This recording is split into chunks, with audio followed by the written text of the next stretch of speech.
Epilogue continued. The Last Hunt of Eclipse. 200 years passed along the North Road. Kingdoms changed their banners, roads shifted, logging camps became villages, villages became towns, and towns built stone walls where wooden palisades had once stood. Families rose, prospered, and vanished. The names of heroes became inscriptions, then songs, then fragments of songs whose original meaning was forgotten. Nightfall Keep endured. So did Eclipse. The drow aged slowly, but the centuries did touch her. Fine silver joined the white of her hair. Her movements became more deliberate, though no less swift. Her crimson eyes acquired the distant, measuring quality of one who had watched too many generations pass beneath the same sun. The folk of Blackbough no longer thought of her as a noble in the ordinary sense. She was simply the lady of the keep. Children were warned not to wander beneath her tower windows after dark. Servants spoke softly in the halls, not because Eclipse was cruel, but because silence seemed to follow her. She appeared without footsteps. She knew when gates had been left unbarred, when strangers had entered the logging town, and when something hungry had crossed the northern ridge. She remembered every family. That was what unsettled them most. Eclipse could look upon an elderly woodsman and recall the night his great-grandmother had been born during a troll attack. She knew which children had inherited courage from forgotten ancestors, and which old feuds had begun over debts no living person understood. She sometimes called people by the names of the dead, never maliciously, never without sadness. Her retainers had long since passed, though the offices they founded remained. A master of the hunt still placed reports upon her table. A captain still commanded the scouts. A priest still maintained the keep's armory and the locked cabinets of silver and holy water. Yet none served her as Harl, Sarithra, and Garin had. Their portraits hung in a private chamber that Eclipse allowed no one to enter. The townsfolk whispered that she spoke to them. The truth was that she sometimes did. Eclipse became stranger with every passing decade. She wore old armor repaired so many times that none could say which parts remained original. She preferred the company of scouts, hounds, ravens, and soldiers to courtiers.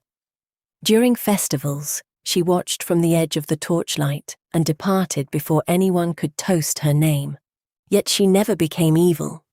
Never. When famine came, the keep's storehouses opened first.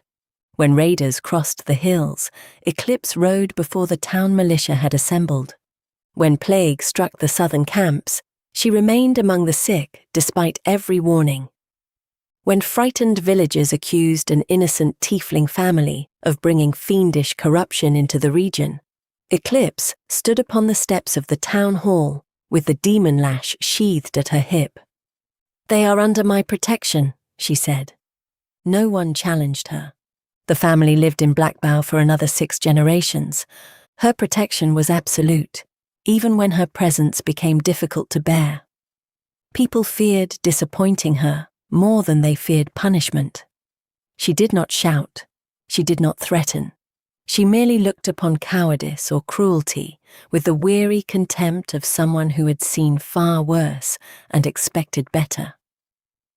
The North Road remained safe, but safety brought Eclipse no peace. The demon lash continued whispering. Its infernal purpose had not dulled with age. The ember-red veins within its steel still brightened at the scent of demonic corruption. Its devil-faced pommel still smiled whenever blood touched the blade. The weapon had been created to impose infernal order upon the abyss, and centuries had done nothing to soften that relentless design. At first, Eclipse's journeys lasted days, then weeks, then months. She hunted demon cults in ruined temples, pursued Baal-Guras through ancient forests, and crossed forgotten portals into lands where the abyss had left wounds upon the world. She destroyed summoning circles before they could be completed, and slew creatures whose names had vanished from mortal books. Each victory quieted the demon lash for a little while. Then the whispers returned, farther, deeper. There are still demons beneath the earth. Eclipse knew where the blade wanted her to go. She resisted for nearly 20 years. By then, most of the perfect tools were dead, missing, or transformed into things beyond the reach of ordinary friendship. Some had left descendants, others left institutions, songs, shrines, or warnings. Their faces remained clear in her memory. Blake in the Underdark, speaking of faith before he understood its cost. Torgoth laughing before battle. Dickerson turning terror into a song. Nickleby studying danger as though it were a difficult equation. Lash slipping away before anyone realized he had moved. Shay standing beneath powers that should have broken her. There had once been letters, then fewer letters, then none. Time had not taken Eclipse's memories. It had taken everyone who shared them. One winter evening, she stood alone in the great hall of Nightfall Keep. Snow pressed against the windows. The hearth had burned low. Above her hung a faded carving of the perfect tools, made by a woodsman who had never seen them and had shaped their faces from stories. The likenesses were wrong. That disturbed her more than she expected. The demon lash stirred at her side. Menzo Beranzan, it whispered. Eclipse closed her eyes. She remembered the city screaming. She remembered sorcery crowned in fire, demon lords tearing through districts older than surface kingdoms, and the darkness below lit by impossible violence. She remembered the abyss reaching into the world and the perfect tools standing against it. She had spent 2 centuries hunting what escaped that day. Now she wished to know what remained. Before dawn, Eclipse summoned the keep's officers. She placed the stewardship of Nightfall Keep into the hands of the town council. Its lands could never be sold, its forests could never be stripped bare, and its soldiers would remain sworn to defend the people rather than any distant crown. The new master of the hunt asked when she intended to return. Eclipse looked toward the north. I do not know. No one attempted to stop her. The descent into the Underdark felt like returning to an old wound. Paths she remembered had collapsed. New tunnels had been cut through the stone. Duergar strongholds stood where monster-haunted caverns had once yawned empty. Trade routes had shifted, and merchants spoke of wars, houses, and alliances that would have meant nothing to the companions Eclipse had lost. Yet Menzo Beranzan remained. The city had rebuilt itself in Lolth's image. Its towers rose from the cavern floor like black fangs. Fairy fire burned across bridges and noble estates. The great stalactite houses hung above the city, glittering with wealth and threat. But the city was changed. House Benry had fallen. Lolth had not forgiven the weakness shown during the demonic invasion. The ruling house had survived destruction only to face divine humiliation afterward. Its priestesses were condemned, sacrificed, or stripped of rank. Its estates were divided among rivals. Its name remained powerful only as a warning. The Spider Queen had made an example of them. In their place stood House Mizrim. Once diminished, manipulated, and nearly broken, it had emerged from the chaos stronger than all its rivals. Its banners hung above the highest bridges. Its soldiers controlled the major gates. Its priestesses occupied positions once reserved for Benry daughters. House Mizrim was now the first house of Menzo Beranzan, and Ilvara still lived. Eclipse saw her during a procession outside the restored temple district. Matron Mother Ilvara Mizrim rode upon a platform carried by enchanted spiders. Age had sharpened rather than diminished her. Her white hair was dressed beneath a crown of black silver, and her robes bore the crimson hourglass of Lolth worked in living spiders. She looked across the gathered crowd. For one moment her eyes met Eclipse's. Recognition passed between them. Not surprise, not fear. Recognition.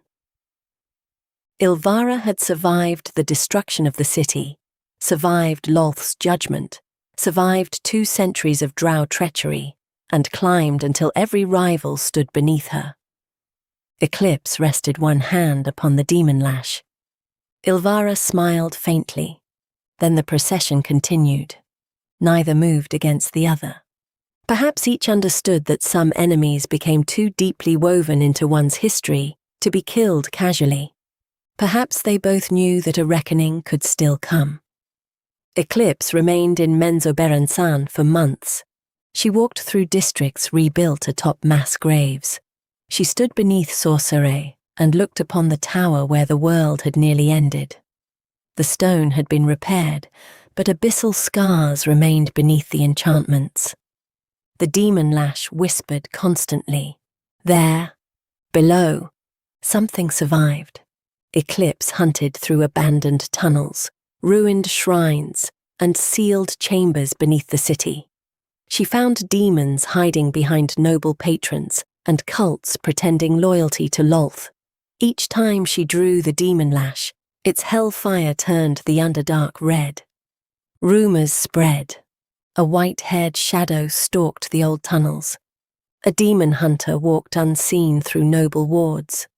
A burning blade had returned to Menzoberranzan.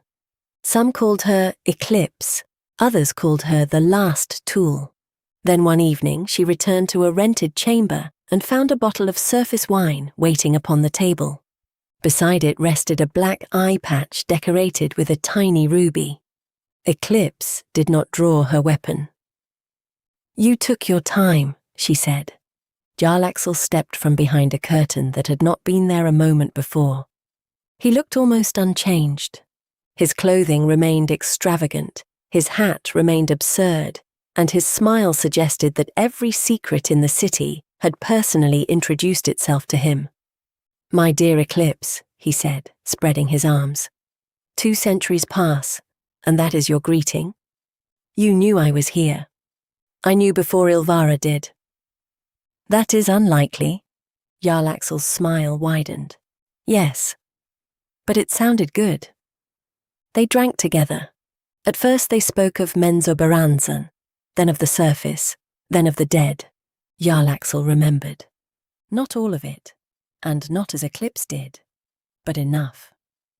He remembered the roads they had travelled, the bargains made in shadowed rooms, and the look upon the faces of the perfect tools when a plan became too dangerous to abandon. He remembered names no one in Blackbough knew anymore. With him, Eclipse did not need to explain who she had been. That became more precious than either of them admitted. Their meetings continued, sometimes in Menzoberranzan, sometimes in distant, underdark cities, sometimes upon the surface, beneath disguises, in taverns where no one recognized either of them. They hunted together, argued often, and vanished for years at a time. Jarlaxle sought opportunity, secrets, and survival. Eclipse sought demons. Yet each understood the other's restlessness. Their closeness never resembled the easy affection of shorter-lived folk.